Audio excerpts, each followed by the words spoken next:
Et à tous, bienvenue à ce premier webinaire du cycle dédié à la renaturation en Île-de-France qui en comprendra 9 étalerons du mois de février au mois de décembre et qui aborderont un tas de thématiques autour de la renaturation, les berges et les cours d'eau, la renaturation des friches, la question des quartiers en politique de la ville, les cimetières. Et donc ce premier webinaire dédié à une introduction de la thématique. Je ne vais pas en dire plus et avant de laisser la parole à Madame Deschiens, présidente de l'Agence régionale de la biodiversité en Île-de-France et d'Île-de-France Nature, vous rappeler quelques consignes pour l'utilisation de l'interface BlueJean.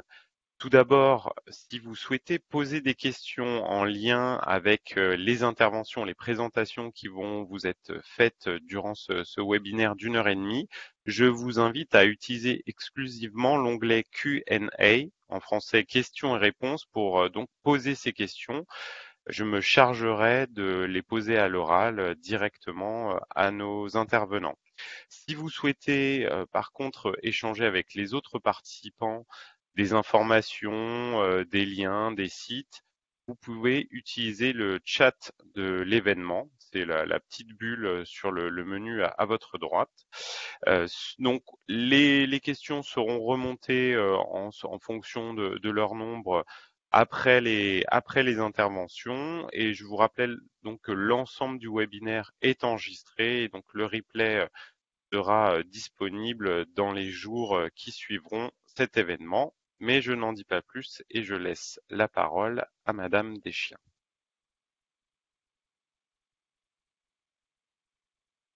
Bonjour à toutes et à tous. Je me réjouis de vous voir si nombreux ce matin puisque nous sommes près de 200 connectés. Merci à Jonathan et à toute l'équipe donc de l'Agence régionale pour la biodiversité pour cette introduction et la préparation donc de ce cycle qui, vous l'avez compris, va traiter de notre objectif de renaturation de nos villes, qui représente un défi majeur, que ce soit pour mettre en application l'objectif ZAN, le zéro artificialisation nette, pour reconquérir la biodiversité, adapter nos territoires aux effets du changement climatique et par là même améliorer la santé et le cadre de vie de nos concitoyens. Alors, je pense que vous êtes nombreux à le savoir, mais la présidente de région m'avait confié, avec l'appui précieux de l'ARB, la préfiguration d'un nouvel outil pour accélérer la renaturation de nos territoires. C'est ainsi qu'entre décembre 2021 et mars 2022, que j'ai lancé donc une très large consultation réunissant à la fois donc bien sûr les associations très engagées dans la préservation de notre environnement et puis également engagées dans tout ce qui est espace naturel, les entreprises, les services publics, des experts scientifiques, car je souhaitais identifier avec eux les besoins afin d'accélérer donc cette renaturation. Et puis parallèlement, j'avais adressé un questionnaire à tous les maires franciliens, puisque c'est eux qui sont à la manœuvre, si je puis dire, c'est sur leur territoire que les opérations de renaturation sont possibles. Si je souhaitais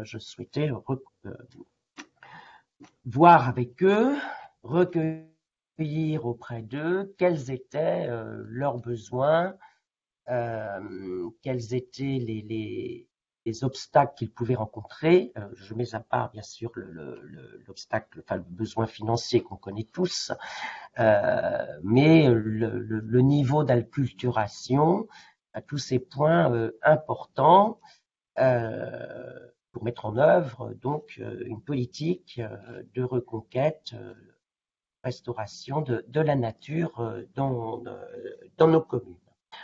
Donc ce questionnaire a eu un taux de retour de 28%, ce qui est considérable.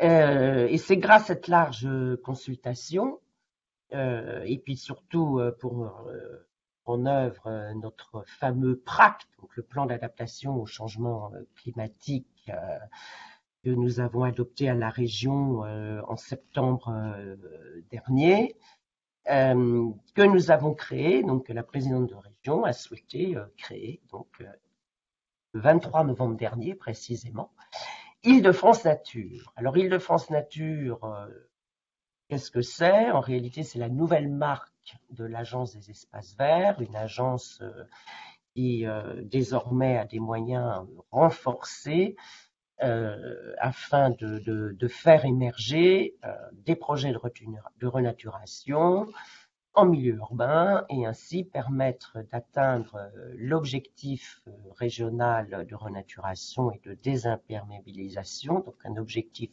très ambitieux, puisqu'il est, il est à 5000 hectares d'ici 2030 en Île-de-France. Et puis j'en profite bien sûr pour préciser que le tour de l'Agence des espaces verts, donc Île-de-France Nature, continue et n'est nullement remis en cause. Il s'agit là d'un élargissement des missions. Alors, dans la foulée de la création d'Île-de-France Nature et afin d'être opérationnel au plus vite, notamment faire émerger des projets le plus rapidement possible, donc Île-de-France Nature a lancé fin novembre un appel à manifestation d'intérêt permettant aux communes de déposer des projets. Pardon. L'objectif d'Île-de-France Nature étant d'accompagner à la fois techniquement et financièrement les communes dans leur projet. Donc ce dispositif vous sera présenté dans la matinée par Anne de Gouzel, donc, qui est directrice à Île-de-France Nature. Alors il s'agit là d'une méthode de travail nouvelle pour la région, tout simplement parce que c'est un dispositif extrêmement simplifié. On ne demande pas là, dans le cadre de l'AMI, de nous remettre tout de suite une délibération ou un plan de financement prévisionnel. On vous demande simplement de nous dire, voilà, j'ai un projet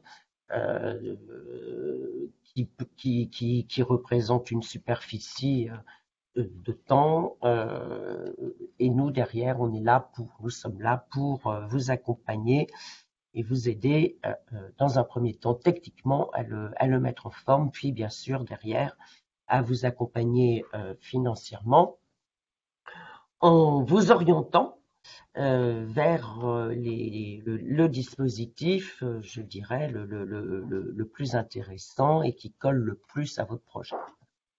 Alors, je souhaite également mettre en avant qu'Île-de-France Nature travaille main dans la main avec l'ARB et l'Institut Paris Région.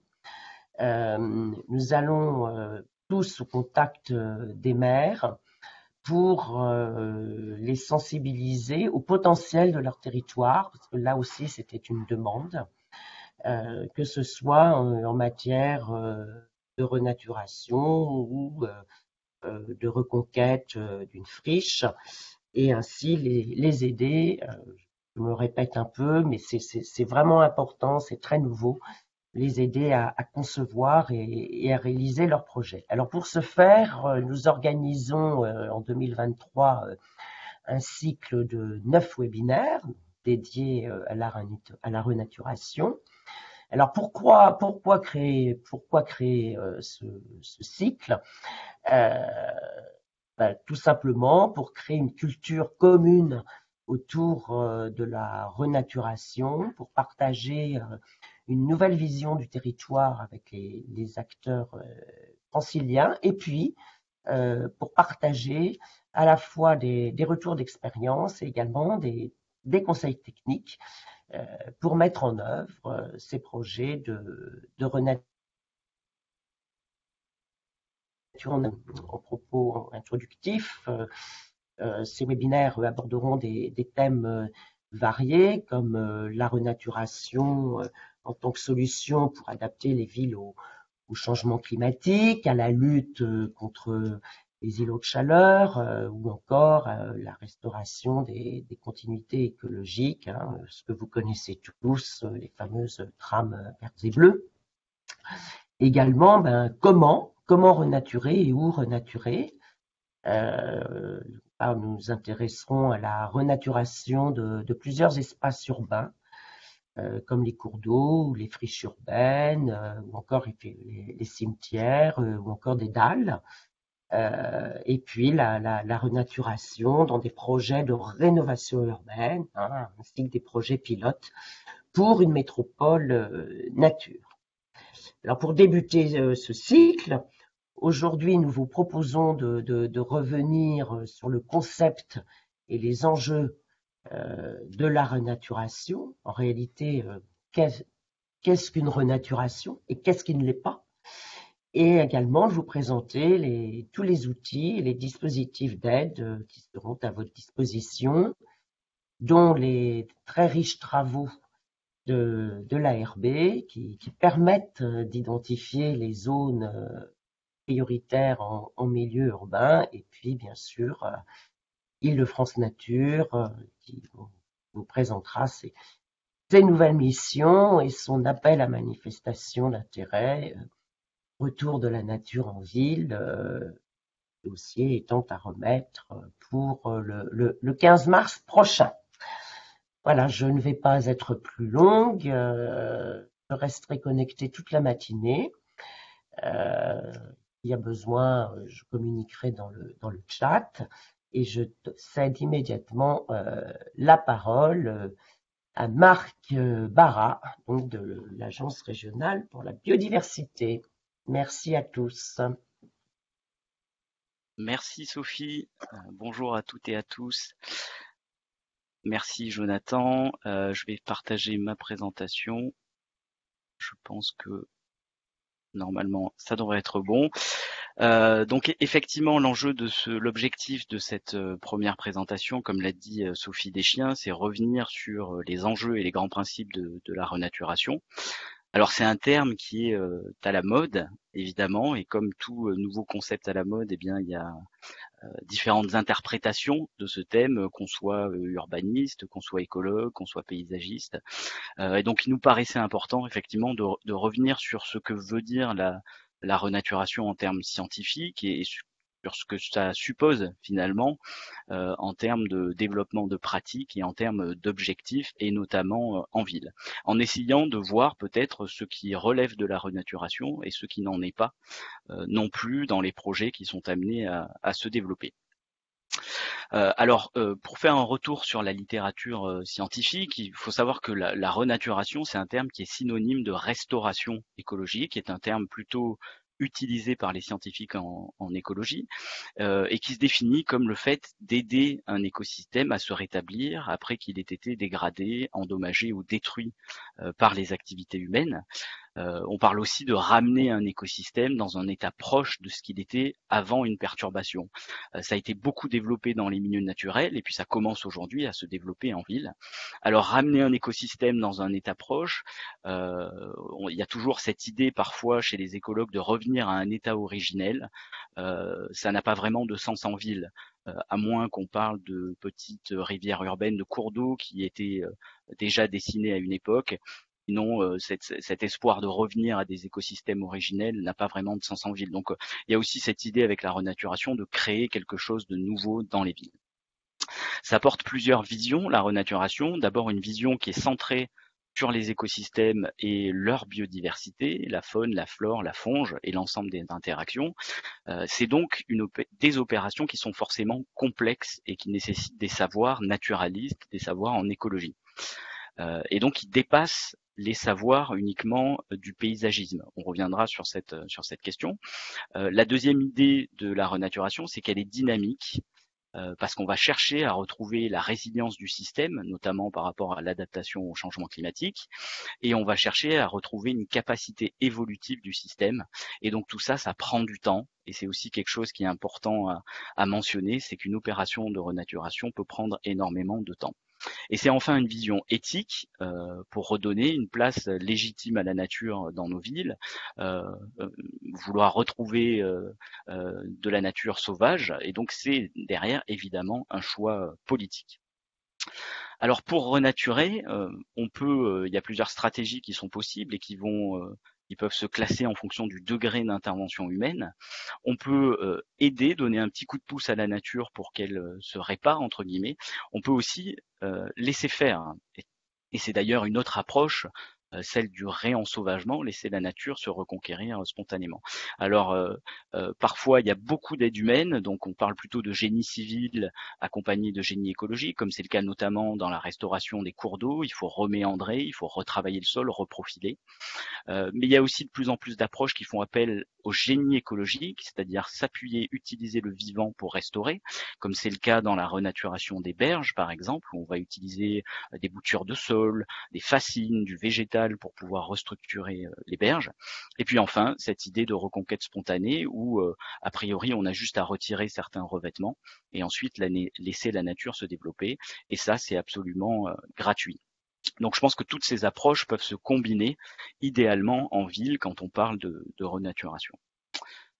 Alors la renaturation au sens du ZAN, parce qu'on en parle de plus en plus aujourd'hui avec l'objectif ZAN, c'est un mot qui est venu aussi dans le vocabulaire des urbanistes et dans la sémantique de la planification. C'est un peu différent, c'est une approche qui est davantage comptable. Et donc il va falloir qu'on arrive à hybrider une approche comptable avec une approche scientifique aussi de la renaturation. Au sens du ZAN, eh bien, l'artificialisation nette des sols, c'est le solde entre l'artificialisation et la renaturation sur un périmètre et une période donnée. Mais au-delà de cette approche comptable, ce qui est intéressant avec l'objectif ZAN tel qu'il est traduit aujourd'hui dans la loi climat et résilience, c'est que la renaturation a comme élément central le sol et la reconquête des sols. Et donc dans la définition, la renaturation consiste en des opérations de restauration ou d'amélioration de la fonctionnalité des sols. Et ça c'est intéressant parce que ça rejoint la définition scientifique, l'idée étant de refonctionnaliser les sols, de leur redonner un fonctionnement écologique. Donc, je m'étendrai pas sur le ZAN parce que c'est pas l'objectif non plus de ce premier webinaire, mais c'est très lié. La renaturation est un des piliers du ZAN. Pour autant, et on en parle beaucoup, le ZAN soulève encore de nombreuses questions et incertitudes, notamment du point de vue de la renaturation. J'en mentionne quelques-unes ici, mais il y en a d'autres, notamment sur ce qui est artificialisé et ce qui ne l'est pas. Vous l'avez certainement vu passer, il y a une nouvelle nomenclature qui a été fixée par décret en avril dernier et qui précise les milieux qui sont artificialisés et ceux qui ne le sont pas. Dans ces catégories, il y a par exemple en ville les espaces qui sont uniquement enherbés, qui sont considérés comme artificialisés. Et donc ça pose des questions. Est-ce qu'il suffira de planter un arbre sur ces espaces pour avoir fait une opération de renaturation? On imagine que c'est pas si facile que ça. Il y a une deuxième question qui se pose, c'est celle de la symétrie entre la nouvelle artificialisation et l'opération de renaturation. Est-ce que ça se vaut en termes d'équilibre? Est-ce que ça se vaut de manière temporaire? C'est vrai qu'on a tendance à construire plus vite qu'on renature. Les opérations de renaturation sont plus longues. En termes de localité, est-ce qu'on va avoir suffisamment de sites pour renaturer et où est-ce qu'on va trouver ces sites? On en reparlera tout à l'heure. Et enfin, en termes de pérennité, c'est-à-dire qu'une fois qu'on a restauré, ces espaces renaturés vont-ils être protégés pour longtemps avant de retomber dans une logique d'artificialisation? Un troisième élément, c'est la concurrentification et renaturation aujourd'hui, et on le voit notamment à travers les friches, c'est que ces mêmes espaces ont besoin à la fois sont identifiés à la fois comme des gisements de densification, mais aussi des gisements de renaturation dans les milieux denses. Et donc il y a cette concurrence qu'il va falloir régler. Et une question un peu plus large qui est est-ce que renaturer, dans le cadre du ZAN, c'est pas aussi un droit à artificialiser? C'est pour ça que beaucoup d'experts se posent notamment sur le zéro artificialisation brute et qu'on est plusieurs à suggérer que évidemment la priorité c'est éviter l'artificialisation avant même de penser à compenser par la renaturation. Voilà, et pour terminer sur ces limites, finalement on retrouve dans le ZAN les mêmes limites que pour la séquence éviter, réduire, compenser. Et je vous mets ici à l'écran un article très intéressant de chercheurs du Muséum d'histoire naturelle qui ont comparé dans 2 régions les conséquences de la séquence éviter, réduire, compenser, avec 2 chiffres intéressants qui doivent nous éclairer par rapport aux ZAN. C'est que sur 2500 hectares impactés par des projets d'aménagement, seulement 577 ont été restaurés. Donc au final, on n'équilibre pas vraiment l'artificialisation avec les mesures compensatoires. Autre élément qui doit nous alerter, sur l'ensemble de ces opérations de restauration ont été faits sur 3% de sol artificiel seulement, contre 81% sur des habitats qui étaient déjà naturels. Et là aussi, ça nous amène vers un autre élément, c'est qu'il va falloir concentrer nos efforts de renaturation en ville, en tout cas sur les espaces qui sont fortement minéralisés. Et c'est l'idée de la méthodologie que vous présentera Gwendoline tout à l'heure. Ces espaces, ils sont nombreux en ville, même omniprésents en ville dense. Et donc c'est là-dessus qu'on doit concentrer nos efforts. Le gisement est souvent méconnu en ville. Mais pourquoi? Parce que le gain écologique sur ces espaces, que ce soit pour la biodiversité et le climat, mais aussi social sur la santé, peut être maximal quand on va cibler ces espaces. C'est des espaces qui sont ponctuels, mais qu'on peut aussi mettre en réseau dans les opérations de renaturation. Et donc quand on parle de ces espaces-là, bien un premier élément pour définir la renaturation, c'est que la désimperméabilisation, le fait de redonner une perméabilité à la couche du sol, n'est qu'une étape vers la renaturation. On a souvent tendance à confondre les deux, à dire on va désimperméabiliser ou renaturer, mais comme l'a dit Sophie Déchet en introduction, c'est désimperméabiliser et renaturer qui va compter, en essayant de limiter tous les revêtements poreux et drainants, les dalles perméables, etc., seulement à la voirie et aux espaces de circulation. Pour le reste, on peut tout à fait, notamment pour la gestion des eaux pluviales, évidemment passer à des systèmes de gestion par les espaces végétalisés, que ce soit des jardins inondables, des noues, des mares, des fossés, etc., qui, eux, permettent le retour à la pleine terre. Et donc c'est un deuxième pilier, c'est le premier d'ailleurs pilier de la renaturation, c'est le retour à la pleine terre. Même si elle est difficile à définir en ville, c'est un objectif qui doit être recherché dans chaque opération de renaturation. C'est difficile à définir, mais on peut trouver quelques éléments intéressants dans la littérature. La pleine terre, c'est quoi? C'est évidemment l'absence de revêtement en surface, le bitume, l'asphalte, etc. C'est la perméabilité des sols. Donc là, on est dans une logique hydrologique. Mais ensuite, c'est aussi vis-à-vis du vivant, la continuité verticale avec le sous-sol, peut-être jusqu'à la roche-mère, s'il existe encore des sols comme ça en ville. C'est aussi la continuité horizontale au niveau du sol. On en reparlera à travers un exemple. Là, c'est ce qu'on appelle de plus en plus la trame brune, le fait que les sols soient connectés, notamment au niveau des systèmes racinaires des arbres. Et puis c'est aussi une bonne qualité physico-chimique des sols. C'est pour ça qu'on demande avant les opérations de renaturation d'effectuer des diagnostics écologiques pour bien connaître l'état des sols et éventuellement mettre en œuvre les mesures pour les restaurer. Et donc, en parallèle du travail sur la renaturation, il y aura ce besoin de définir la pleine terre dans les villes, éventuellement par des outils de mesure. Et de sortir peut-être d'une approche binaire, c'est-à-dire on trouvera pas forcément matière en ville à définir des espaces qui sont de la pleine terre et des espaces qui n'en sont pas, mais plutôt d'approcher cela à travers des degrés de pleine terre en ville. Alors nous, on propose une forme de définition dans notre publication qui vous sera présentée tout à l'heure, à savoir la pleine terre stricte, quand on a encore des sols à caractère naturel dans les villes, mais on peut parler aussi de pleine terre dégradée, là où on a des sols qui sont tassés, pollués, mais qui peuvent facilement être renaturés, et puis éventuellement de pleine terre partielle, parce que c'est une question qu'on nous pose beaucoup. Est-ce qu'on peut tolérer une profondeur minimale dans des secteurs urbains où il y a déjà un sous-sol artificialisé, par exemple des parkings, etc. Je pense que oui, éventuellement, si on considère que les besoins, notamment pour les arbres adultes, sont satisfaits dans ces zones-là. Donc renaturation égale pleine terre, et en tout cas ça ouvre aujourd'hui un boulevard pour développer des techniques de restauration des sols via notamment le génie écologique. Et c'est ça aussi qui va être intéressant avec la renaturation, c'est que ça va faire appel à des métiers nouveaux pour le grand public, dont le cœur de métier est fondé sur le vivant. Alors j'ai mis quelques exemples ici, ils sont pas exhaustifs, mais des techniques de décompactage des sols, un peu à l'instar de ce qu'on va voir en milieu agricole, où on doit utiliser des outils, mais c'est pas forcément évident de décompacter les sols. On va pouvoir mettre en œuvre par la renaturation des techniques de dépollution, et notamment par les plantes, ce qu'on appelle la phytoremédiation.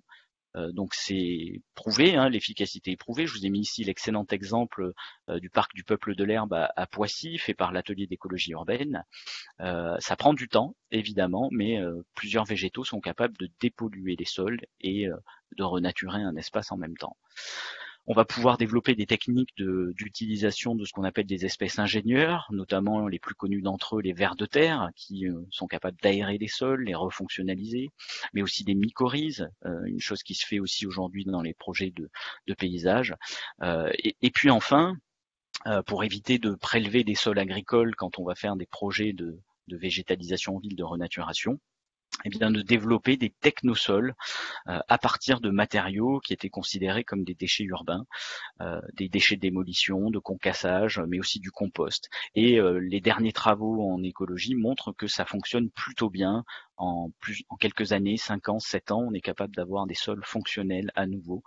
Donc toutes ces techniques vont pouvoir être développées dans les projets de renaturation.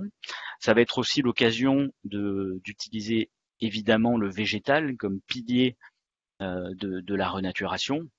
Et là aussi, il y a des enjeux de développement de filières en Île-de-France et ailleurs, notamment les filières issues de la marque végétale locale, qui permet de recourir à des végétaux qui sont déjà adaptés aux conditions climatiques.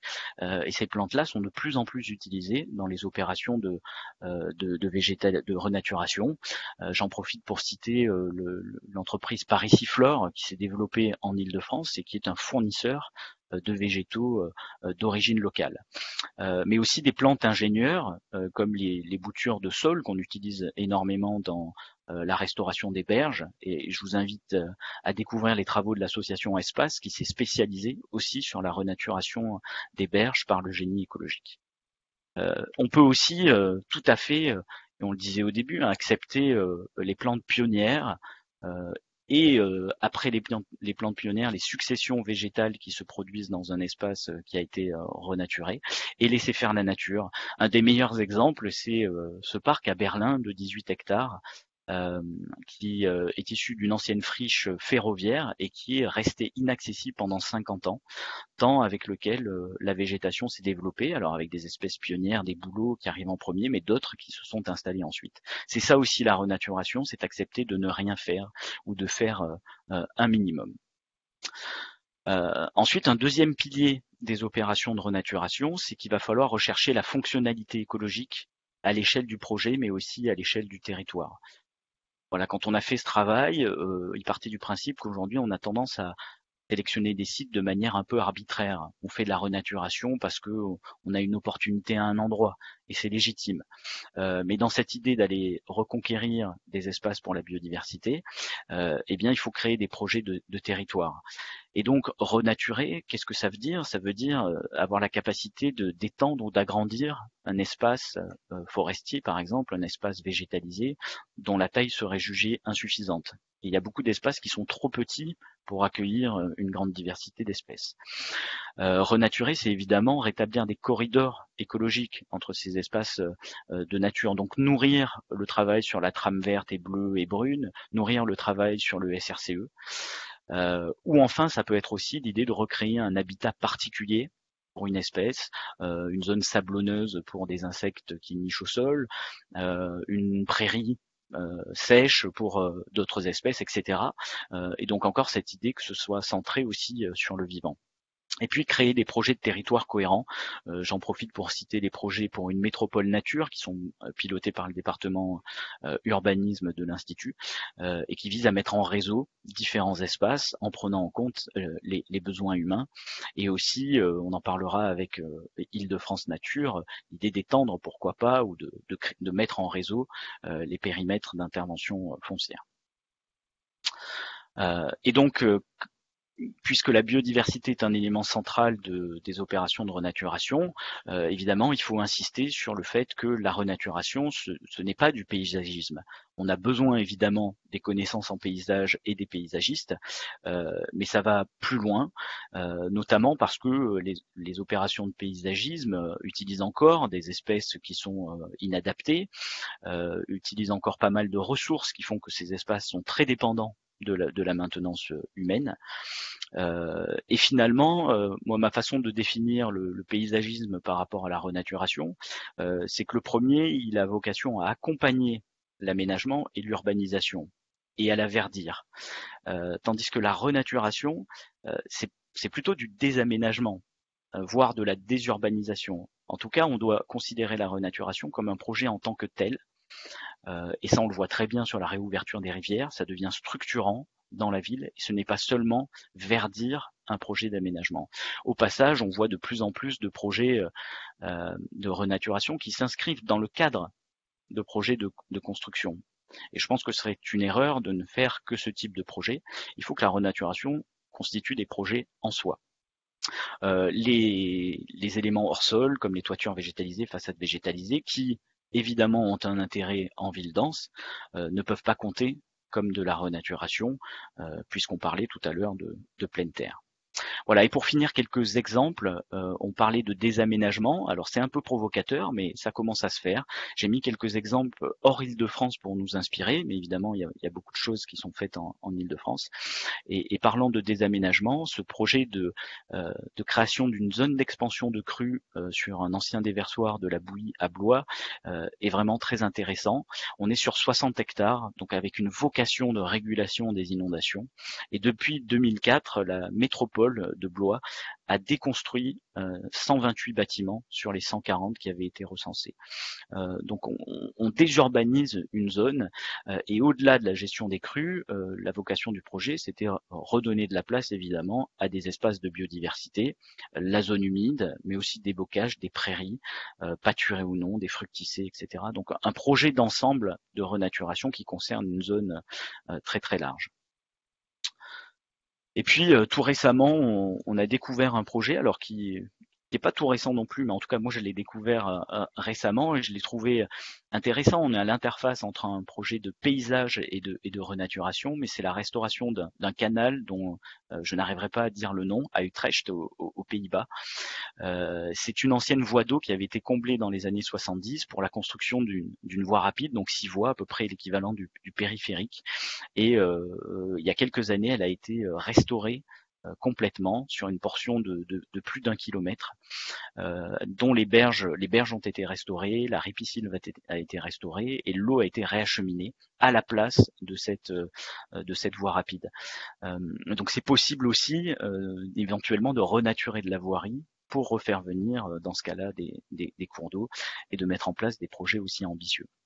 Alors on a des super exemples en Île-de-France qui commencent à être connus. Évidemment, on n'est pas sur 1 kilomètre, on est dans un contexte un peu différent, c'est un petit peu plus court, mais c'est la réouverture du Petit Rhône, qui est un excellent exemple de renaturation réalisé par le SIA du Croult et du Petit Rhône en 2014 déjà, où sur près de 200 mètres, ils ont supprimé une route, supprimé les canalisations du cours d'eau et recréé un cours d'eau fonctionnel, là aussi avec des techniques de génie écologique pour renaturer les berges, pour renaturer les abords des berges et le cours d'eau.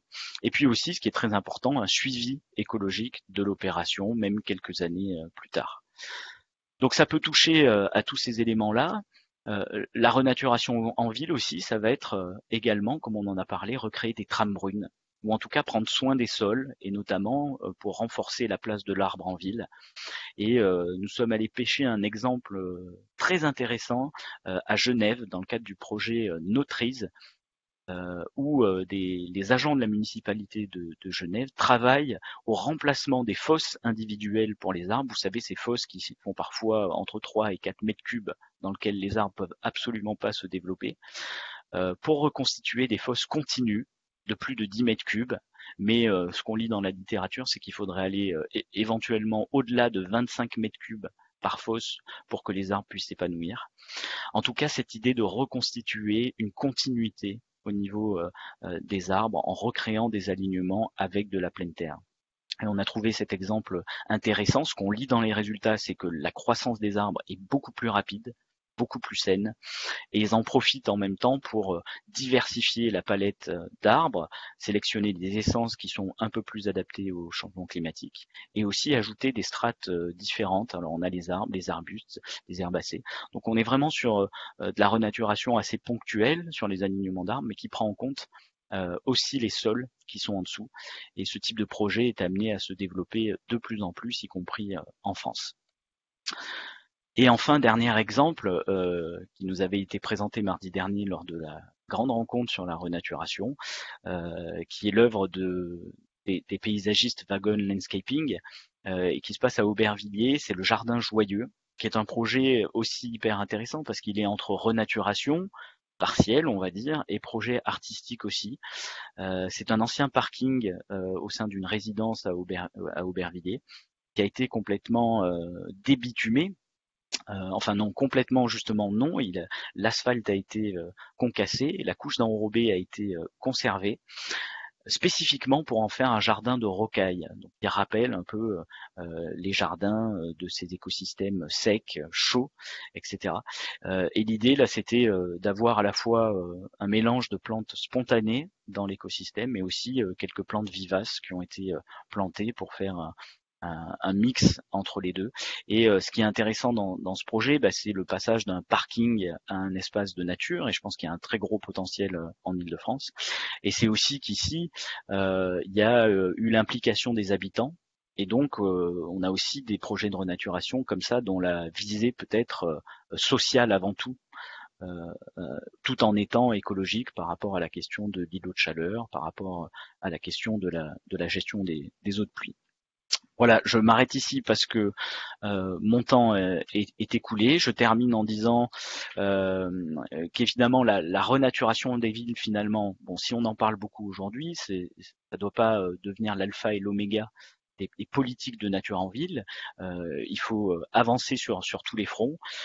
Et donc je remets ici pas mal de ressources qui sont proposées par l'ARB Île-de-France, à la fois sur la renaturation, mais aussi sur une meilleure gestion des espaces végétalisés qui existent, sur la combinaison entre gestion des eaux pluviales et biodiversité, et enfin sur la végétalisation du bâti aussi. Tout ça qui doit s'inscrire de manière complémentaire pour avoir une approche écologique de l'urbanisme et une approche écologique des villes.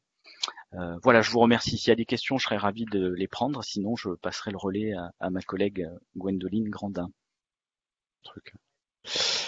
Merci beaucoup Marc pour cette présentation d'introduction à notre cycle de webinaire très enrichissante sur ce qu'est la renaturation et ses enjeux. On a en effet quelques questions. Je rappelle juste, pensez bien à poser vos questions dans la partie Q&A. C'est plus facile pour nous de suivre et de pouvoir vous y apporter une réponse la plus complète possible. Alors, une première question plutôt réglementaire. Existe-t-il des lois ou des projets de loi pour limiter l'enjeu lié à l'artificialisation, limiter les nouvelles constructions? Une autre question plutôt sur comment mesurer la renaturation. Alors, j'imagine comment mettre en œuvre des suivis pour qualifier les projets de renaturation et les travaux mis en œuvre. Quel type de mesures? Qu'est-ce qu'on peut mettre? Qu'est-ce qu'on peut suivre? Quelles variables regarder? Les sols, la biodiversité, les fonctions hydriques des projets. Voilà. Déjà ces deux-là, et puis je te redonnerai deux questions juste après. Oui, alors au niveau de la loi, je suis pas un spécialiste de la loi, mais oui, on peut réduire l'artificialisation et c'est l'objectif même du zéro artificialisation nette qui a été traduit dans la loi climat et résilience et qui prévoit, si je me souviens bien, d'avoir d'une part une réduction de 50% minimum de la consommation d'espaces naturels et agricoles à l'horizon 10 ans, donc jusqu'en 2031. Et ensuite d'avoir l'atteinte du zéro artificialisation nette à l'horizon 2040 ou 2050. Et donc ces objectifs-là sont traduits à l'échelle des STRADET, donc à l'échelle des régions. Donc oui, c'est traduit dans la loi et c'est d'ailleurs la bonne nouvelle, avec aussi les limites dont on a parlé de la renaturation dans le cadre du ZAN. Et sur la deuxième question, sur la mesure du succès des projets de renaturation, alors évidemment, je ne l'ai pas assez dit, mais c'est un élément indispensable de tous les projets, c'est qu'idéalement, il faudrait faire même un avant-après, même si avant, il n'y a pas souvent grand-chose si on part d'un parking par exemple. Et après, dans les mesures qu'on peut mettre en œuvre, alors sur la biodiversité, il y a tous les programmes de sciences participatives du Muséum d'histoire naturelle qui propose des protocoles simples sur les plantes vasculaires, sur les oiseaux, sur les insectes, sur les mollusques, etc., qui peuvent être mis en œuvre. Et donc, comme ce sont des protocoles standardisés, on va pouvoir comparer avec différents sites.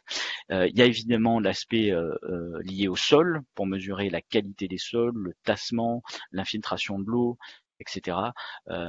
Et enfin, à plus large échelle, et il y a une très bonne publication du projet Artisan, hein, dont on a une animation en Île-de-France, sur les bénéfices apportés par ces projets de renaturation. Donc le bénéfice sur la chaleur, par exemple, en mettant éventuellement des sondes sur la végétation, bénéfice sur la gestion de l'eau en mesurant son infiltration. Voilà, on peut mettre en place toute une batterie d'indicateurs pour vérifier le succès de ces opérations.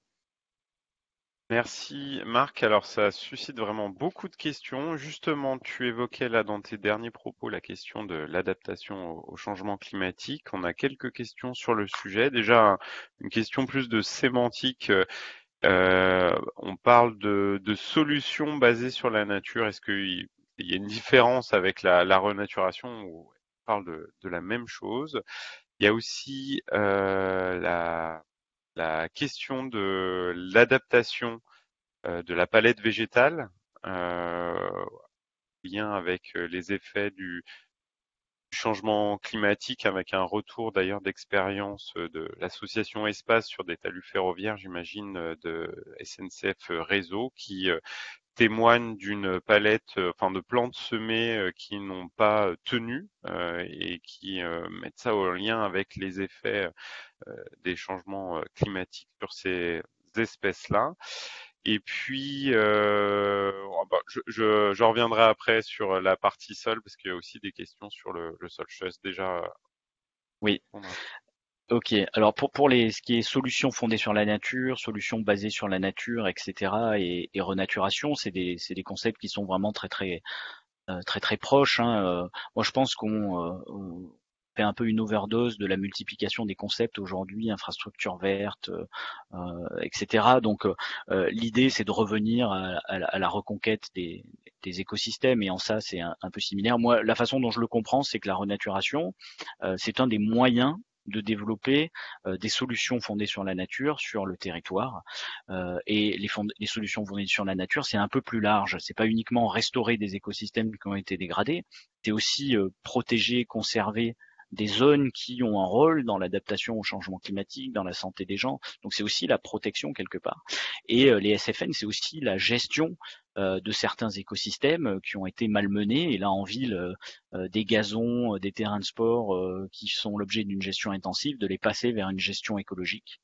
Et enfin, de restaurer. Voilà, les solutions fondées sur la nature, c'est vraiment mettre en œuvre des techniques inspirées de la nature pour la gestion, la protection, la restauration des écosystèmes. Sur la deuxième question, l'adaptation de la palette végétale, alors qui nous revient souvent, il faut savoir que la recherche n'a pas apporté toutes les réponses sur ces questions-là. Nous, ce qu'on préconise à l'ARB, c'est privilégier les essences locales parce qu'elles sont déjà adaptées aux conditions du milieu, donc forcément ont déjà plus de chances de se maintenir. La deuxième idée, c'est de diversifier aussi les essences parce que eh bien le fait d'avoir de la diversité, c'est aussi une assurance vie face aux aléas. Et donc, quand certaines espèces vont mourir, d'autres vont se maintenir. Et puis, une troisième idée, c'est celle de laisser faire la nature, de la libre évolution. Quand on laisse faire la nature, forcément, il y a des espèces qui vont s'en sortir mieux que d'autres face aux aléas et qui vont constituer l'écosystème restauré à la fin. Et donc plutôt que de forcer à planter des choses dont on ne sait pas ce qu'elles vont devenir, laisser aussi la nature faire, c'est un moyen d'avoir au final des espèces plutôt adaptées. Très bien, merci beaucoup. Dernière série de questions pour rester dans notre timing. Juste, donc il y a une question sur les freins à la renaturation. Cette question des freins sera abordée plus tôt dans le prochain webinaire du mois de mars. Donc freins et leviers pour réussir vos projets de renaturation. Donc je la laisse en suspens et je vous invite, je le rappellerai à la fin de ce webinaire, notre prochain rendez-vous. On a des questions aussi beaucoup sur la question des arbres, comment préserver les arbres quand on élargit leur fosse de plantation. Est-ce qu'il y a un risque d'abîmer, de blesser l'arbre? Quelles solutions aussi pour prendre en compte dans les villes denses les réseaux enterrés quand on est sur de la désimperméabilisation et de la création de fosses pour la plantation des arbres. Une question aussi, dans les exemples que tu as montrés, il y avait le fait de laisser sur place le bitume. Donc ça interroge sur les espaces où on laisse les parties polluées, les sols pollués. Et une dernière question plutôt concernant les toitures. Est-ce qu'on peut parler de renaturation quand on est sur une toiture intensive? Voilà. Et puis peut-être Ouais. juste pour terminer, excuse-moi, comme ça on aura fait le tour. Combien ça coûte finalement un projet de renaturation? Est-ce qu'on a des idées en fonction évidemment de la typologie du projet, un ordre de grandeur de ce que coûtent ces projets de renaturation? Ok, bon, je vais essayer de répondre de manière synthétique et je compléterai par des documents que je peux envoyer ensuite dans le chat. Sur les arbres, alors oui, il y a un enjeu, c'est éviter de tasser dans un rayon qui est à peu près le rayon du massif feuillu de l'arbre, hein, pour éviter de tasser le réseau racinaire. Donc pas seulement protéger les arbres au niveau du tronc, mais créer un périmètre de protection autour des arbres quand on réalise un projet. À ce titre, j'enverrai dans le chat l'excellente publication de Plantécité sur prendre soin des arbres en ville, qui vraiment fait le tour de la question sur comment mieux protéger, valoriser, prendre soin des arbres en ville. Sur la question des réseaux, évidemment, dans des projets de renaturation, on peut avoir des surprises, trouver des réseaux souterrains, etc. Donc c'est là que la phase de diagnostic écologique préalable est absolument nécessaire, et notamment au niveau des sols. Quand on va faire des études de sol, on peut aussi prévoir d'identifier ces réseaux-là. À terme, il y a une question plus intéressante, je trouve, qui se pose, c'est comment on arrive à faire en sorte que les opérateurs réunissent les réseaux dans des servitudes communes, plutôt que d'avoir chacun son réseau un petit peu partout dans le sol. Tu posais la question des toitures. Les toitures végétalisées, alors non, parce que si on se met à considérer que les toitures végétalisées c'est de la renaturation, eh ben on peut continuer à artificialiser sur des terres agricoles, des espaces naturels ou des espaces verts urbains et compenser en faisant des toitures végétalisées. Je pense que on se tromperait vraiment d'objectif en faisant ça. Ceci étant, c'est absolument indispensable de le faire. Et donc là, pour moi, c'est de la complémentarité, c'est-à-dire qu'on doit à la fois inciter, voire obliger certaines opérations à végétaliser le bâti, et si possible de manière intensive parce qu'on est sur des systèmes plus intéressants, et en même temps avoir de la renaturation en pleine terre. Voilà, c'est pas l'un ou l'autre, c'est finalement ensemble. Sur la question du bitume, alors oui, l'exemple que je présentais de Wagon Landscaping à Aubervilliers, ils ont fait ce choix de conserver le bitume parce qu'il y a une démarche artistique derrière, cette idée de jardin de rocaille. Mais évidemment, la plupart du temps, l'idée c'est de retirer ce bitume-là qui peut éventuellement polluer. Il y a des filières de recyclage qui existent et de valorisation. Donc on peut aussi faire de l'économie circulaire en faisant de la renaturation. J'enverrai des documents à ce propos. Et enfin, par rapport au coût, On a très peu de retours d'expérience aujourd'hui sur le coût d'une opération de renaturation. C'est sûr qu'il y a un coût qui est conséquent. Un des éléments qui est apporté dans le rapport de France Stratégie, c'est qu'on est entre 300 et 400 euros de coût de retrait du bitume ou des éléments très lourds sur la surface du sol, donc c'est déjà énorme. Et ensuite un peu plus si on veut refonctionnaliser les sols, acheter des plantes, etc., comme on le montrait sur les diapos précédentes. Donc oui, il y a une vraie question qui se pose, c'est comment financer la renaturation. On va avoir des éléments de réponse avec les dispositifs qui nous seront présentés tout à l'heure. Merci beaucoup Marc, encore pour ton intervention et les réponses aux questions. Il y a encore des questions, alors rassurez-vous, on prendra le temps, soit en fin de webinaire, de reprendre les questions qui n'auraient pas eu de réponse. Sinon, après coup, nos intervenants prendront le temps également de vous répondre et on essaiera aussi de vous faire un retour au moment de la mise en ligne du replay du webinaire pour que tout le monde ait les réponses à ces interrogations. Merci et je laisse maintenant la parole à Gwendoline Grandin, écologue à l'Agence régionale de la biodiversité. Merci beaucoup. Présentation. Ça devrait être bon. Du coup, moi, ma présentation, son objet, ça va être de vous présenter les différents travaux et outils qu'on a menés à l'Agence régionale de la biodiversité pour aider les acteurs franciliens finalement à les accompagner et à réaliser des projets de renaturation en milieu urbain. Donc, premier travail, c'est un guide qu'on a sorti en novembre 2023 sur la renaturation des villes. Et ce guide, il revient sur de nombreux concepts qui ont été abordés par Marc, notamment qu'est-ce que la renaturation, comment articuler la renaturation avec l'objectif zéro artificialisation nette, comment éviter les fausses bonnes pratiques en matière de renaturation, et puis tout un tas de retours d'expérience, de bonnes pratiques pour inspirer les futurs projets de renaturation, et enfin une liste de préconisations issues de l'ingénierie écologique pour mener à bien ces projets de renaturation au milieu urbain. Et puis deuxième travail qui sera l'objet de toute ma présentation, c'est un travail cartographique pour aider la localisation de zones de renaturation prioritaires en ville et en Île-de-France. Alors les objectifs de ce travail de localisation de zones de renaturation prioritaires, il avait différents objectifs. Un premier objectif qui a été abordé par Marc, c'était un peu ce souhait de dépasser finalement les approches ponctuelles dans l'élaboration de projets de renaturation, de faire des projets un peu au cas par cas, et plutôt de les inscrire dans des stratégies qui puissent répondre à différentes problématiques présentes sur des territoires, par exemple un objectif de reconquête de la biodiversité ou d'adaptation au changement climatique. Et puis, dans un deuxième temps, bien sûr, aider l'ensemble des collectivités à mettre en œuvre l'objectif zéro artificialisation nette, notamment permettre à la région d'identifier des zones de renaturation dans le cadre de la révision de son SDRIFE, qui est son schéma directeur pour l'aménagement.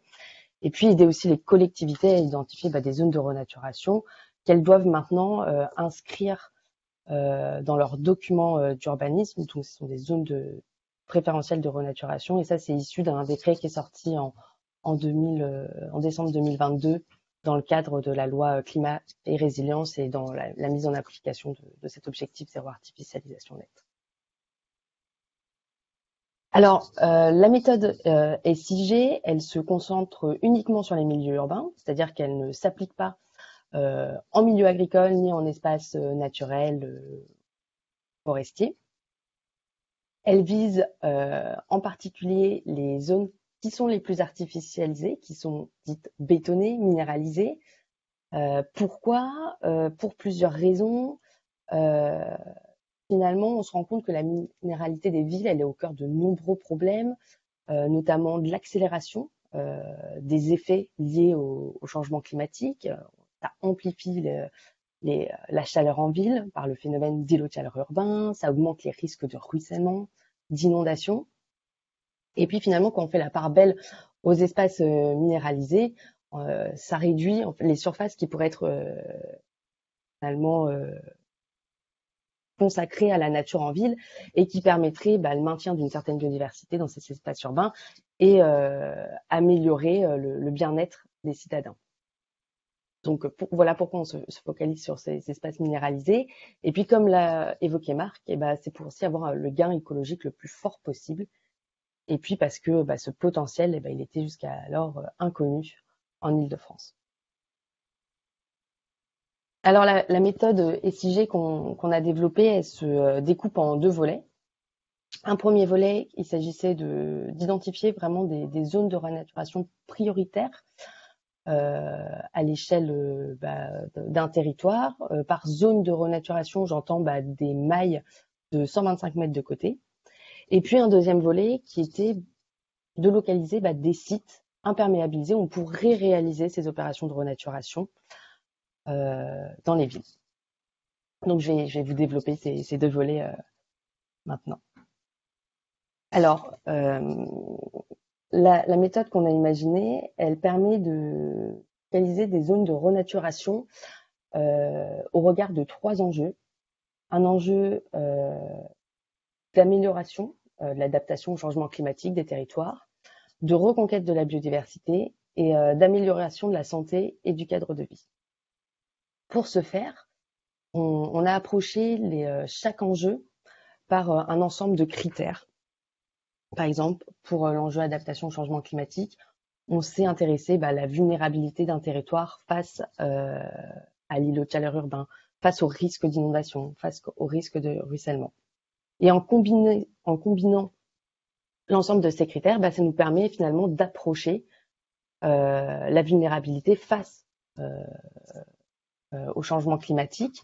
Et donc, on obtient des cartes sur toute l'échelle de l'Île-de-France, où on voit les mailles en rouge, ce sont les mailles les plus vulnérables.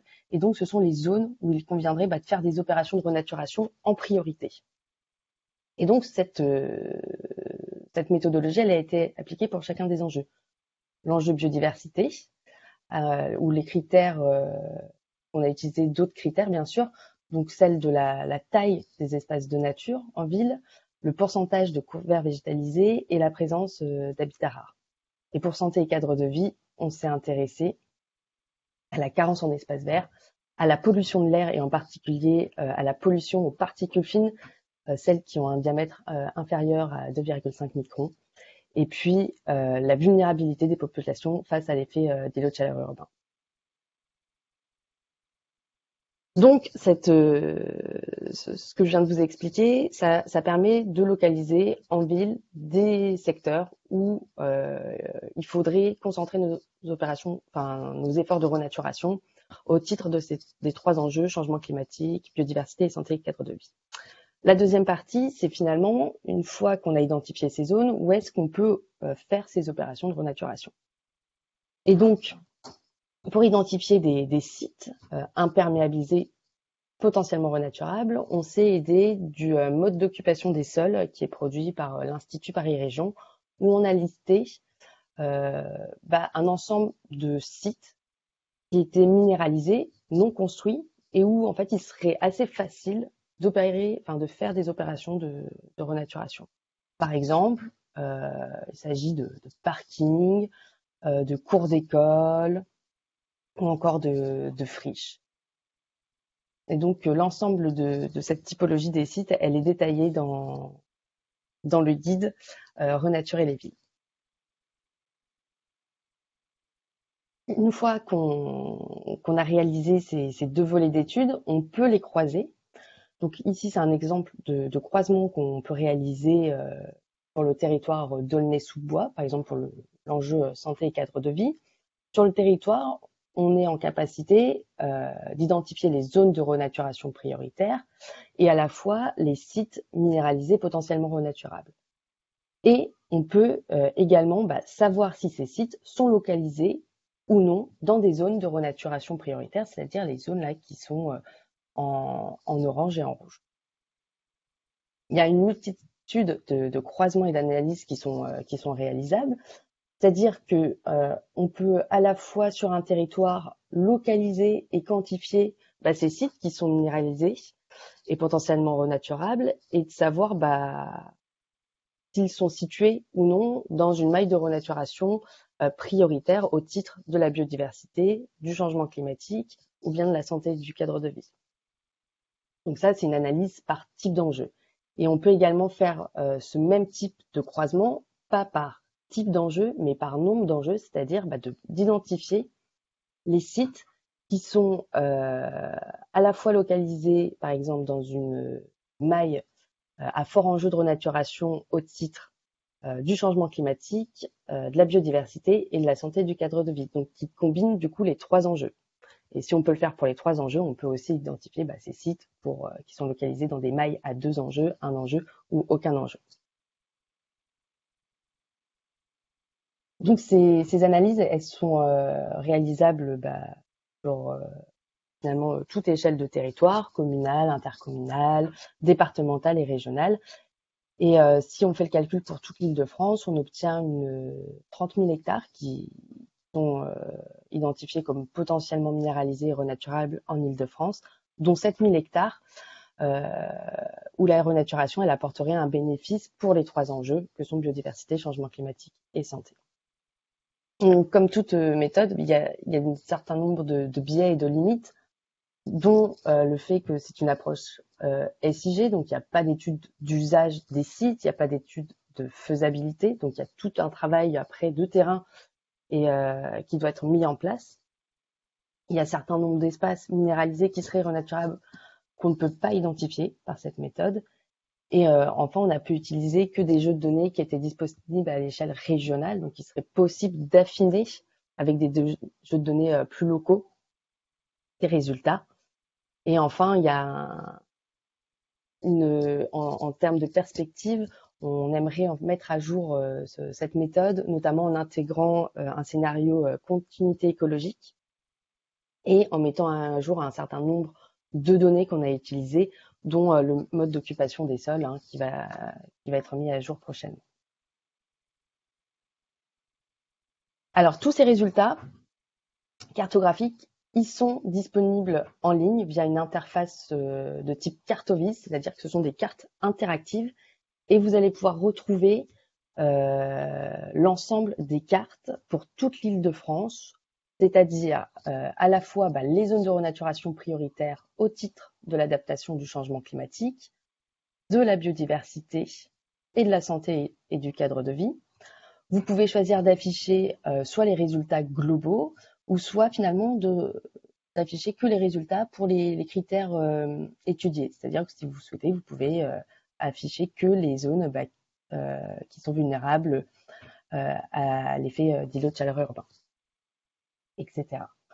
Vous pouvez également afficher l'ensemble des sites qui sont minéralisés et potentiellement renaturables, les faire afficher en fonction de leur type d'occupation du sol, et puis d'avoir accès à l'analyse quantitative à l'échelle communale et intercommunale. Donc si vous souhaitez par exemple afficher sur le territoire d'Aulnay-sous-Bois tous les sites d'équipement et d'enseignement qui sont potentiellement renaturables, vous cliquez dessus et ça vous les fait ressortir sur un fond de carte et à la fois ça vous les quantifie. On peut choisir d'afficher ces sites potentiellement renaturables également en fonction du type d'enjeu, donc de faire ressortir tous les sites qui sont situés sur des mailles de renaturation prioritaires au titre du changement climatique ou bien de la biodiversité et de la santé et du cadre de vie. Et à chaque fois, on vous propose une analyse quantitative à l'échelle de la commune, mais aussi de l'intercommunalité. Et enfin, d'afficher les sites en fonction du nombre d'enjeux associés à leur renaturation. Donc soit 3 enjeux, 2 enjeux, 1 enjeu, ou bien aucun enjeu majeur identifié. Et encore ici, une quantification à l'échelle communale et puis intercommunale. Alors, on vous mettra à disposition les présentations. Donc, vous pouvez retrouver le Cartovis sur notre site internet. La méthode SIG est expliquée dans une note rapide de 6 pages, aussi disponible sur notre site internet, et elle a été sinon détaillée dans le guide où vous retrouverez également ce que je vous expliquais en début de présentation, les différents concepts, qu'est-ce que la renaturation, et puis les retours d'expérience, et puis une liste de recommandations pour mener à bien les projets de renaturation. Et enfin, on a organisé le 31 janvier une rencontre qui est disponible tout simplement en replay sur notre chaîne YouTube. Voilà pour ma présentation et je suis à votre écoute si vous avez des questions. Merci beaucoup Gwendoline pour cette présentation de l'outil du potentiel de désimperméabilisation en Île-de-France. On a des questions en fait de nos collègues des régions voisines qui s'interrogent sur l'existence en tout cas d'outils similaires dans d'autres régions d'Île-de-France. Également, ils s'interrogent sur les données utilisées, notamment pour la question du mode d'occupation du sol.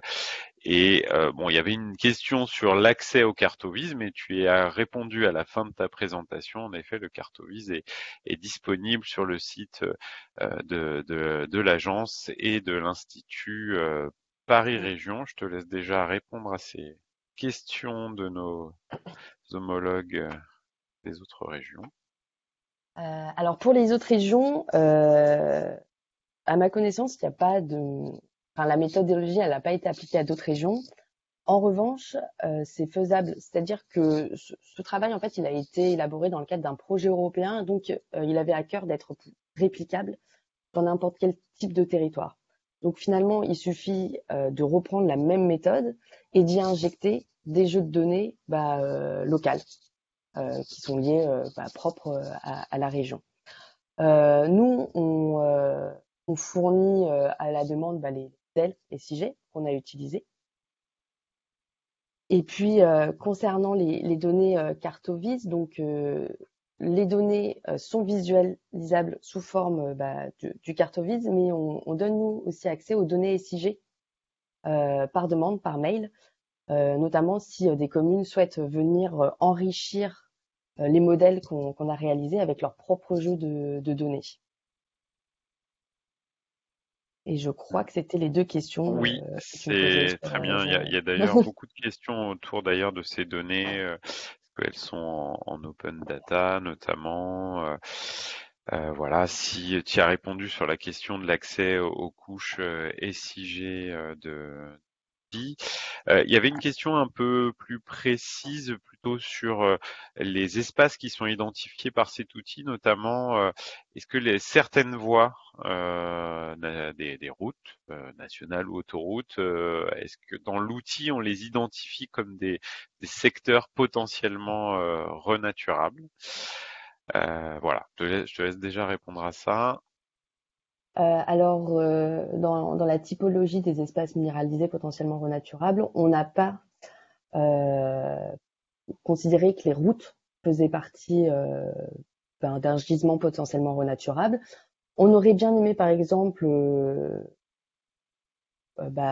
faire rentrer dans ces espaces potentiellement renaturables des voies, de la voirie inutilisée, mais on n'avait pas accès à cette information au niveau régional, donc on n'a pas pu le prendre en compte. Donc ça fait partie des espaces qui finalement passent, qu'on ne peut pas voir avec notre méthode. De même, on peut pas voir par exemple des trottoirs qui seraient surdimensionnés et dont on pourrait renaturer une partie. Ça, ce serait un travail qui serait à faire plus finement et localement par des collectivités notamment. Et toujours dans cette idée des espaces identifiés, est-ce que les espaces, est-ce que l'outil ne prend en compte que les espaces publics, mais également les espaces privés? Il prend espace public et privé, les deux. Par exemple, il y a des zones d'activité commerciale qui sont prises en compte. Les parkings, il n'y a pas de différenciation, c'est parking public ou privé. Et un peu dans l'idée d'améliorer l'outil et dans l'esprit de ce qu'a évoqué Marc en introduction, L'outil donc permet d'identifier un potentiel de désimperméabilisation, mais est-ce qu'un travail similaire à ta connaissance, peut-être que Marc aussi pourra compléter, est en cours ou existe sur les zones qui ne seraient pas à construire? Donc là, on serait plutôt à l'inverse, sur l'espace urbain, les espaces pour lesquels on aurait identifié des enjeux et qu'il faudrait absolument préserver. Je pense que ça évoque notamment le cas des friches qui sera abordé dans un webinaire spécifique, mais on peut peut-être l'évoquer rapidement. Alors, en fait, il y a plusieurs choses. C'est-à-dire que on a dans une deuxième version, l'idée de compléter, nous, nos travaux par une étude, par exemple, sur les friches. Ça, c'est en cours et c'est en cours de consolidation, de savoir quelles sont finalement les friches qui pourraient être renaturées, celles conservées au titre de la biodiversité et celles où ça gênerait pas trop d'être finalement réaménagées. Et puis, si la question c'est est-ce qu'on a pensé à développer la même type de méthodologie, mais pour les espaces agricoles ou naturels, on a pensé à le faire sur les espaces agricoles. C'est quelque chose qui est en cours et par contre, je n'ai pas de visibilité sur le calendrier. Merci. Dernière question toute simple, hein. Qui peut accéder aux données du Cartovis? Est-ce que c'est un accès essentiellement réservé aux communes pour mettre en place des projets de renaturation sur leur territoire ou des entreprises qui peuvent être amenées à accompagner des bureaux d'études, par exemple, Oui. peuvent solliciter des extractions de la base? Alors le Cartovis, il est vraiment en accès libre. Tout le monde peut y accéder, tout le monde peut se connecter et afficher les résultats. Et ensuite, l'envoi des données SIG, elle se fait à la demande et au cas par cas. C'est-à-dire que il y a en fait une petite précision, c'est qu'en fait il y a deux types de données. Il y a les données qui sont liées vraiment au MAI, au secteur urbain de renaturation prioritaire qu'on peut envoyer vraiment à tout le monde, qui sera bientôt en open data, donc vous serez plus obligé de nous en faire même la demande. Et puis après, il y a la donnée qui est liée en fait à ces sites qui sont minéralisés, potentiellement renaturables. Et là, cet envoi des données SIG, il se fait vraiment au cas par cas, avec signature d'un acte d'engagement, parce que c'est issu de données qui sont normalement payantes, qui font en fait partie du mode d'occupation des sols. Très bien, merci beaucoup Gwendoline. Je vous propose de passer à la dernière intervention de notre matinée, donc Anne de Gouzel, pardon, d'Île-de-France Nature. Je vous propose de partager ta présentation et de commencer. Merci. Bonjour à tous. Je vais donc conclure ce webinaire par finalement ce que Île-de-France Nature met en place pour vous aider à faire émerger vos projets de renaturation. Donc, comme l'a dit Sophie Deschiens en introduction, depuis novembre, l'Agence des espaces verts est devenue Île-de-France Nature. L'Agence des espaces verts, donc, c'est un établissement public à caractère administratif qui a été mis en place par la loi de 1976 et dont l'objectif était de préserver les espaces naturels, agricoles et forestiers et de mettre en œuvre les politiques régionales en matière justement d'espaces verts, de forêts et de promenades. Donc, comme vous l'avez compris, ces missions régaliennes continuent, mais suite à la mission Natura qui a été donc pilotée par Sophie Deschiens, présidente de l'ARB et d'Île-de-France Nature, la question était comment faire davantage pour mieux protéger les espaces naturels en Île-de-France, revaloriser les friches urbaines et favoriser ce retour de la nature en ville.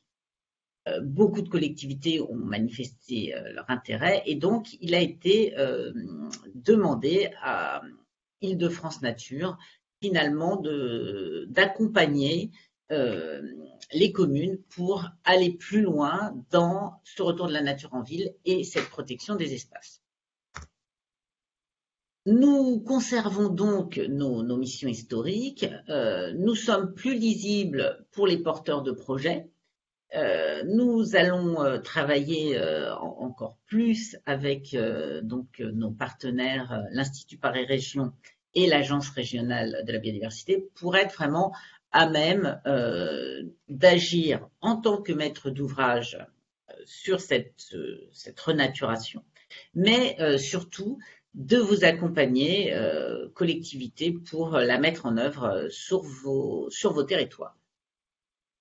Les missions de l'agence, elles sont donc définies par une convention quinquennale avec la région Île-de-France. 3 axes constituent cette convention. L'accompagnement des projets territoriaux pour préserver ces espaces naturels, agricoles et forestiers, l'aménagement et la gestion des espaces naturels, et la reconquête d'espaces et la création de grandes continuités. Actuellement, donc, nous avons en propriété, pour le compte de la région, 15 000 hectares que nous gérons, avec beaucoup de forêts, mais aussi des zones humides et quelques espaces agricoles où là, nous passons des baux avec des exploitants agricoles. Nous donc gérons 5 réserves naturelles régionales et animons 3 sites Natura 2000 en Île-de-France. Nous avons une veille sur plus de 42 000 hectares. Je vais vous expliquer un petit peu en quoi consiste cette veille sur les périmètres régionaux d'intervention foncière. Hop, je passe vite. Nous avons donc une intervention sur l'ensemble de l'Île-de-France, mais nous avons mis en place des périmètres régionaux d'intervention foncière, essentiellement en ceinture verte, parce que c'est là finalement que se concentraient les pressions sur les espaces naturels, agricoles et forestiers. Qu'est-ce que c'est que ces prives? Ce sont des contrats que nous passons avec les collectivités, où nous finalement définissons ensemble une zone qui, du fait de ses enjeux en termes de biodiversité, en termes de fonctionnalité écologique ou en termes de fonctionnalité agricole, nécessite d'être préservée. Et donc, avec la collectivité, nous mettons en place un périmètre sur lequel nous allons avoir une veille foncière, et sur certains espaces, nous irons jusqu'à l'acquisition et la gestion. Sur d'autres, en partenariat avec la commune, nous essaierons d'installer des exploitants dès lors qu'il s'agit d'espaces agricoles. Comme je vous l'ai dit, donc, nous gérons aussi des sites Natura 2000, puisque nos équipes sont constituées aussi d'écologues, et les réserves naturelles régionales de la région, 5 d'entre elles. Nous avons aussi une expérience dans la création de continuités qui sont à la fois des continuités vertes et des continuités écologiques. Ici, vous voyez la coulée verte du sud parisien qui a été créée initialement par l'Agence des espaces verts, aujourd'hui Île-de-France Nature, et qui ensuite a été remis en gestion à un syndicat mixte puis au département des Hauts-de-Seine. Vous avez la TGVAL sur laquelle nous travaillons, qui vient d'être rebaptisée la végétale, et sur laquelle nous travaillons donc dans le cadre d'un syndicat mixte en partenariat avec le département du Val-de-Marne cette fois-ci. Et puis enfin la DUIS que vous voyez au nord-est, qui est une grande continuité qui permet de desservir l'arc boisé est à partir du centre plus dense de l'agglomération.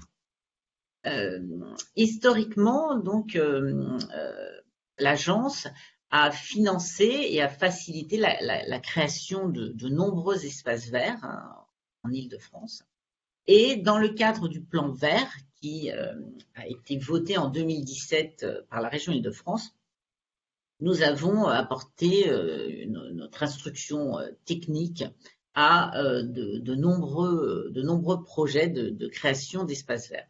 Aujourd'hui, l'idée, c'est d'aller encore plus loin et mieux, puisque nous allons reprendre complètement la gestion de ce plan vert, à la fois sur le plan technique et administratif. Nous agissons aussi avec donc notre partenaire, la région Île-de-France, dans le cadre de l'appel à manifestation d'intérêt friche, pour faciliter le passage d'une friche urbaine à des friches qui peuvent avoir une vocation naturelle ou agricole. Nous allons donc continuer en fonction des enjeux écologiques à étendre certains prix, à créer des espaces verts d'importance pour limiter la carence et puis pour faire de la renaturation quand ce sera donc dans des zones imperméabilisées. Et nous travaillons avec l'Institut Paris Région et l'Agence régionale de la biodiversité à la constitution de ces grandes continuités qui compléteraient le réseau déjà existant et qui permettent aussi finalement d'irriguer le centre dense et de faciliter l'accès à la nature pour tous.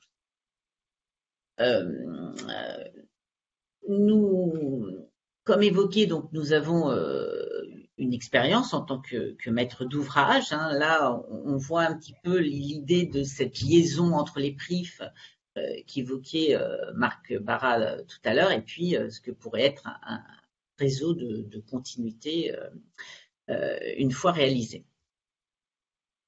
L'idée de ces nouvelles missions d'Île-de-France Nature, c'est aussi de partager notre expérience.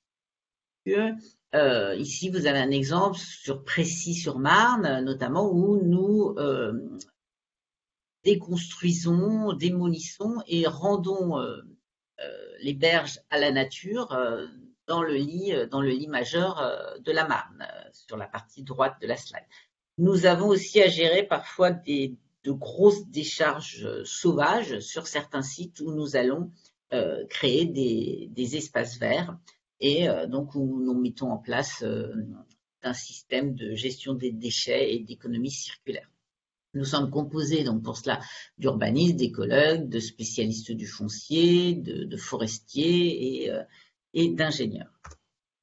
Ici, c'est un exemple de renaturation sur lequel nous sommes. C'est à Sainte-Trope, c'est en Essonne, où nous renaturons un parking et nous allons effectivement créer de la pleine terre, puisque sous la petite couche de sol que vous voyez, nous avons trouvé une épaisse couche d'enrobé, et là, le parti pris a été vraiment de faire quelque chose d'exemplaire, et donc on renature complètement et on revient en pleine terre.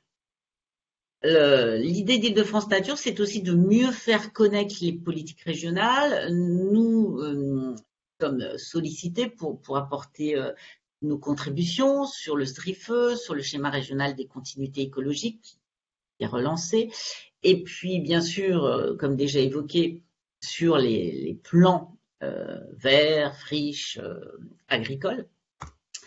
Et surtout, l'idée, c'est de faire mieux connaître les dispositifs qui sont disponibles pour renaturer. Il y en a actuellement beaucoup.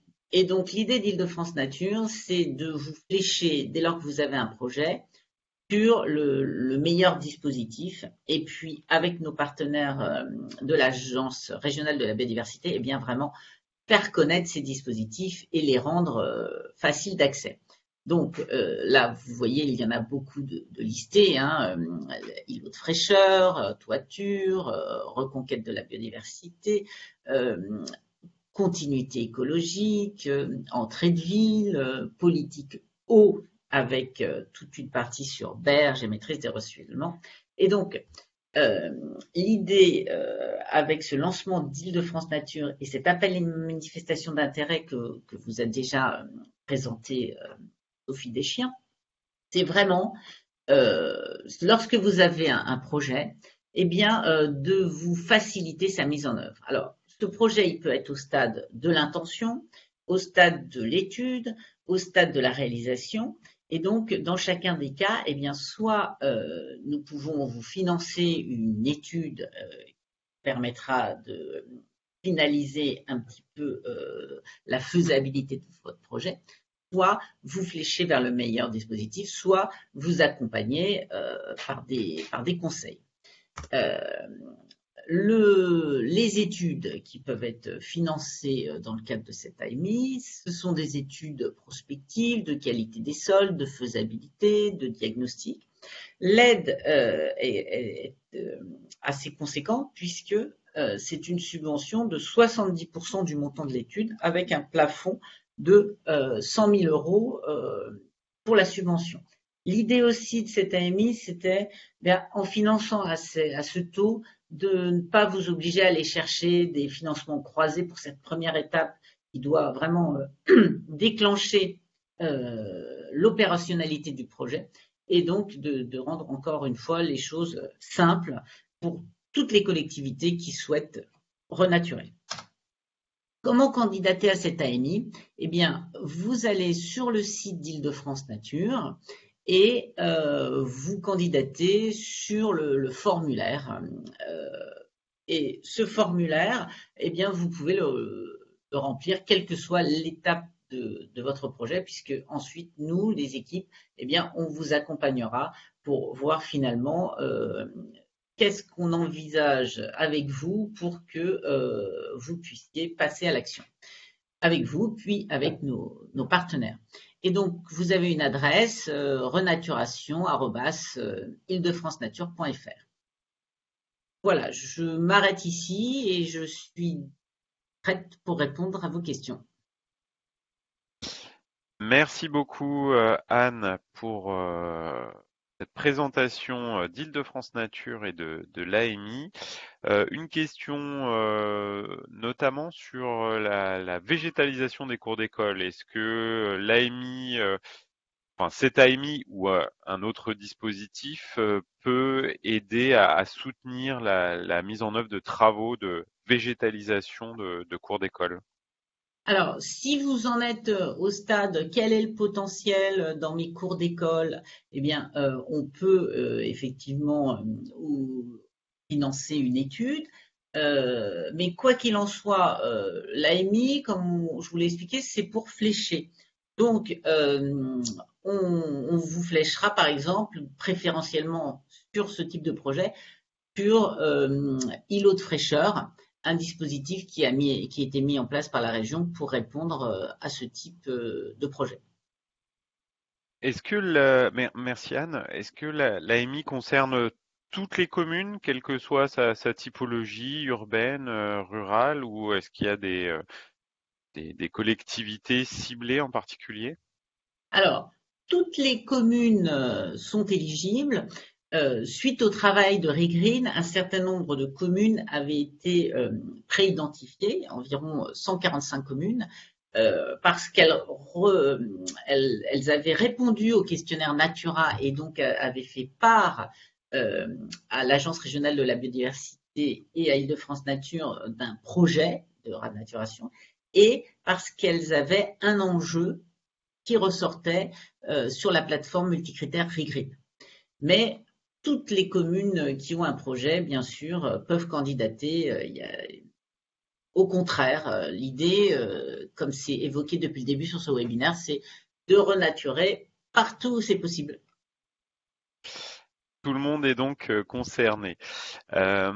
Aussi une question là, donc l'échéance c'est le 15 mars pour cette session. Y a-t-il d'autres sessions prévues sur l'année ou sur l'année prochaine? Comment ça va se dérouler par la suite pour ceux qui n'auraient pas le temps là de pouvoir déposer un dossier pour cette première session? Pour ceux qui n'ont pas le temps de déposer un dossier, il faut se faire connaître de toute façon sur la plateforme. Et même si vous en êtes au stade demande d'information, vous vous faites connaître. Ensuite, justement, Île-de-France Nature va adapter les réponses qu'il va apporter aux communes en fonction de ce qui remontera sur le terrain. Et l'idée, c'est voilà, même aussi de faire évoluer certains dispositifs en fonction de ces remontées de terrain qui apparaîtront. Donc, voilà, si le 15 mars, vous n'avez pas délibéré, si le 15 mars, vous n'avez pas encore votre cahier des charges, mais Si vous avez une intention dans votre commune, vous n'hésitez pas, vous remplissez quelques champs de la plateforme, mais nous, ça nous permet de vous identifier et donc de venir vers vous peut-être à moyen terme. À court terme, les études qui doivent être lancées seront traitées dans un premier temps, et puis à moyen terme, on reprendra le contact avec tout le monde. Bien, merci. Une question par rapport, on a évoqué, hein, toutes les collectivités peuvent candidater. Est-ce que les établissements publics territoriaux peuvent candidater, les EPT Oui, du périmètre de la métropole? oui, oui. C'est collectivité territoriale au sens large. C'est vrai que les EPT se posent toujours la question, mais oui, les EPT peuvent candidater. Très bien, merci. Alors une question, je ne sais pas si tu auras la réponse, en tout cas moi je ne l'ai pas, mais je ne sais pas si on s'est inspiré de d'autres régions puisqu'on a des personnes qui nous suivent de régions voisines. Chercher à savoir s'il existait des dispositifs similaires dans d'autres régions. Et puis j'enchaîne sur deux autres questions qui sont plutôt sur les missions d'Île-de-France Nature, pas spécifiquement sur la question de l'AMI. Est-ce que Île-de-France Nature intervient d'une manière ou d'une autre sur la préservation des forêts, mais en périurbain? Donc on l'a vu en partie dans ce que tu as présenté, mais peut-être repréciser de quelle manière vous intervenez spécifiquement sur cette typologie d'espace. Et il y avait une question aussi sur la mise en place des 3 liaisons douces que Île-de-France Nature gère. Est-ce que ça paraît peu, mais peut-être évoquer la surface que ça représente et la connexion, voilà, quelle connexion ça apporte dans la trame verte et bleue francilienne. D'accord. Sur les aides, il existe des aides pour renaturer, il existe des aides pour créer des espaces, il existe des aides départementales. Là, l'idée qui est un peu nouvelle, c'est de faire très simple et que tous les gens qui ont une intention puissent prendre contact avec Île-de-France Nature et que très vite, ils puissent embrayer sur une étude si c'est leur besoin ou être fléchés vers le bon dispositif. Donc c'est ça qui est ça, ce qui est nouveau, c'est un peu que ce soit simple et à n'importe quelle étape. Sur notre rôle dans la préservation des forêts. Donc on a 15 000 hectares en propriété et sur ces 15 000 hectares, il doit y avoir environ, je dirais, 14 000 hectares qui sont des forêts ou des espaces boisés. Nous sommes en général propriétaires puisque nous essayons de constituer des massifs cohérents qui ont du sens d'un point de vue de la gestion et d'un point de vue de la biodiversité.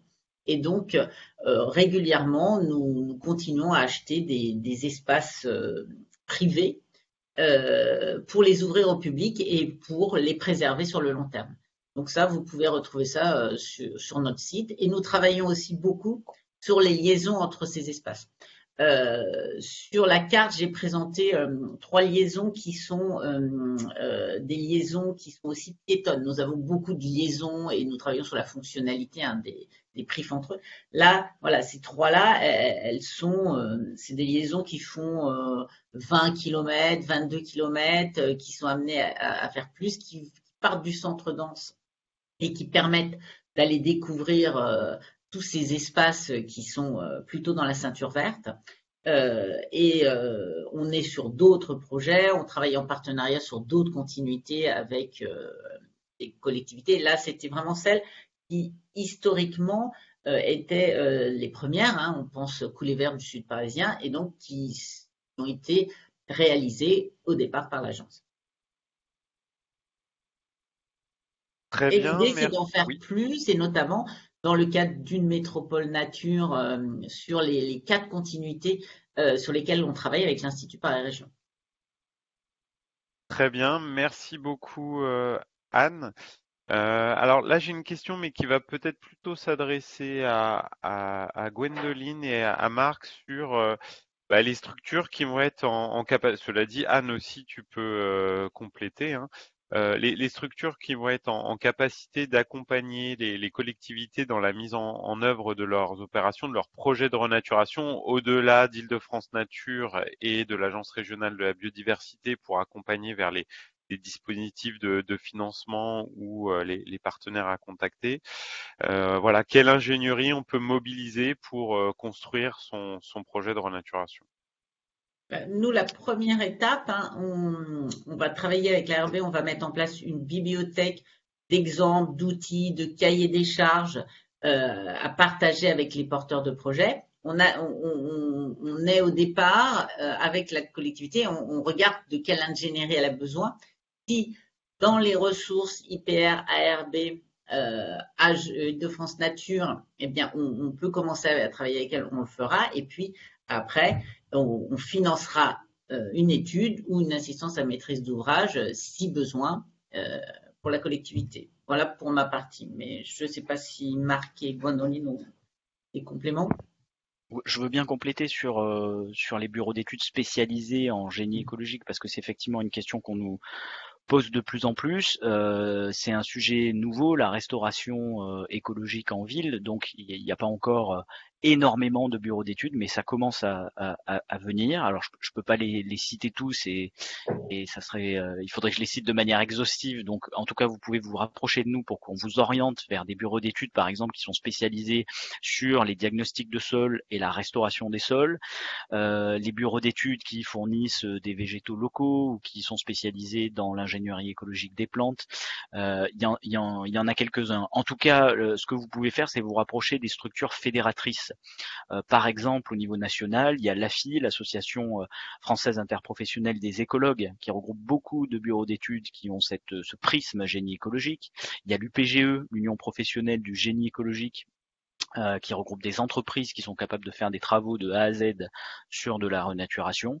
Voilà pour les contacts. Et en tout cas, c'est important, je pense, de pas forcément avoir le réflexe systématique d'aller vers des entreprises de paysage classiques, même si elles-mêmes évoluent aussi et prennent de plus en plus en compte ces questions de génie écologique. Parfois d'associer les deux, en fait, parce que c'est vraiment des compétences complémentaires entre la vision paysage et la vision ingénierie écologique, mais de prendre le temps de regarder justement sur ces spécialités génie écologique. Vous pouvez vous rapprocher de nous pour avoir davantage d'infos.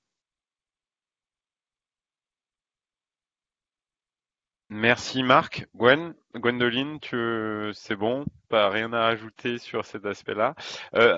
Une question pratique sur l'AMI, Anne, concernant notamment ce qui peut être financé. Donc tu l'as indiqué, l'AMI peut financer la réalisation d'études. Une question sur plutôt du fonctionnement. Est-ce que l'AMI peut financer un stagiaire dans la perspective notamment de réaliser un projet de renaturation, mais peut-être dans un cadre plus global? Là, la personne évoque la réalisation d'un atlas de la biodiversité. C'est peut-être là un autre dispositif euh, auquel il faut faire appel. Je te laisse, je compléterai peut-être après. Je te laisse répondre. Comme je l'ai dit, n'hésitez pas à nous faire part de vos projets et on fléchera vers un dispositif. Pour le moment, c'est des études qui sont financées en investissement. Pourquoi? Parce que l'idée, c'est d'être opérationnel et que derrière, ça se concrétise par un projet. Mais après, voilà, la première étape, vous pouvez la réaliser avec un stagiaire. Et puis, il y a un dispositif sur les atlas biodiversité que Jonathan va vous présenter. D'avoir présenté, juste l'évoquer rapidement. En effet, il y a l'Office français de la biodiversité qui a lancé un appel à projet sur la réalisation de l'Atlas de la biodiversité communale. Et donc, c'est un dispositif qui est dédié à la réalisation de ce type de projet. Donc, l'idée, c'est de réaliser un ABC. Je vous invite plutôt à vous porter sur ce dispositif-là. Il y a également le dispositif Reconquête de la biodiversité de la région Île-de-France qui peut être également une source de financement dans la réalisation d'un atlas de la biodiversité communale. Eh bien, écoutez, je pense qu'on a fait le tour des questions. On a dépassé un tout petit peu notre temps, mais vous avez été parfait. Merci beaucoup à nos intervenants par la richesse de leur présentation. Merci à tous les participants. Est-ce que Madame Deschiens est toujours avec nous et souhaite dire un petit mot de conclusion? Sinon, je clôturerai le webinaire. Je suis toujours là. Est-ce que vous voulez dire un petit mot en conclusion? Écoutez, simplement vous féliciter pour les présentations qui sont toujours aussi fournies et brillantes et passionnantes. Je pense que ça a dû donner pas mal d'idées à un certain nombre des personnes connectées.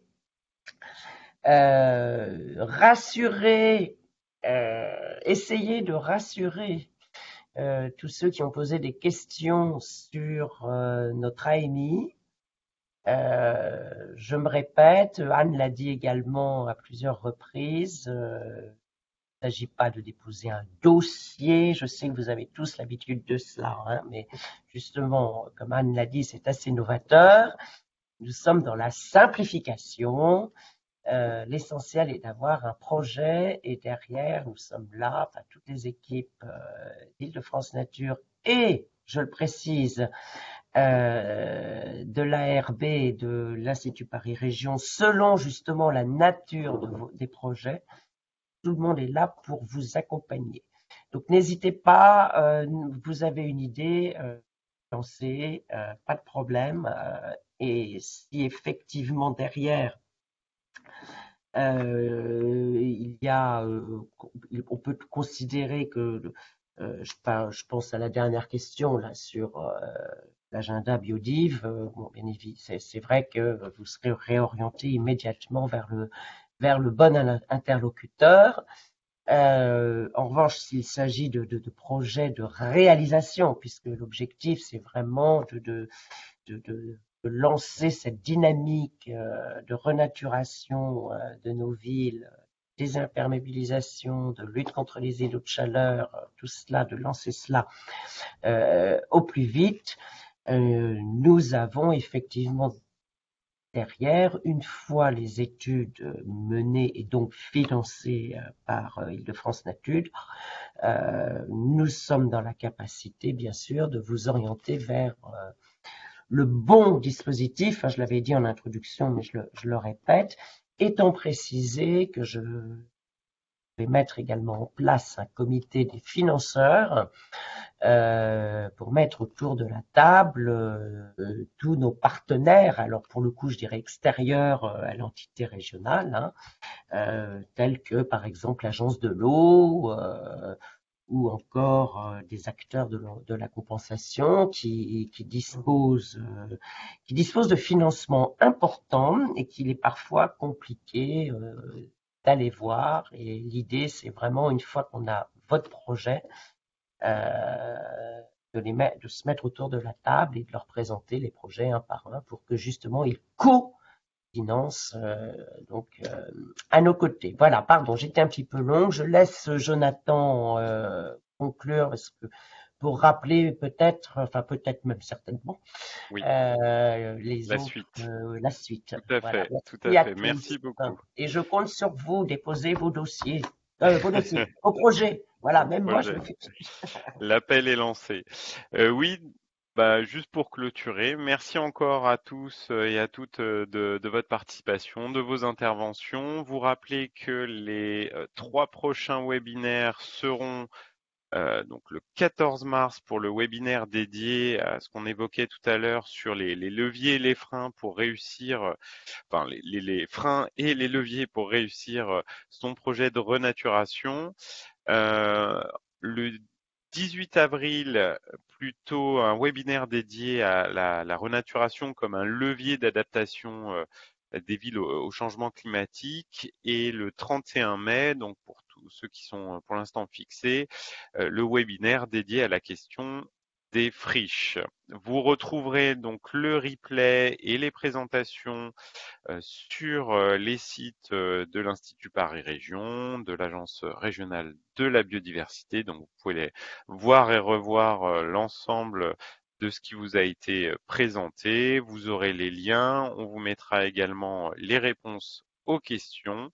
Et je vous remercie une nouvelle fois et vous souhaite un bon appétit. Merci, Au revoir à au tous. revoir. À tous, au revoir. Merci.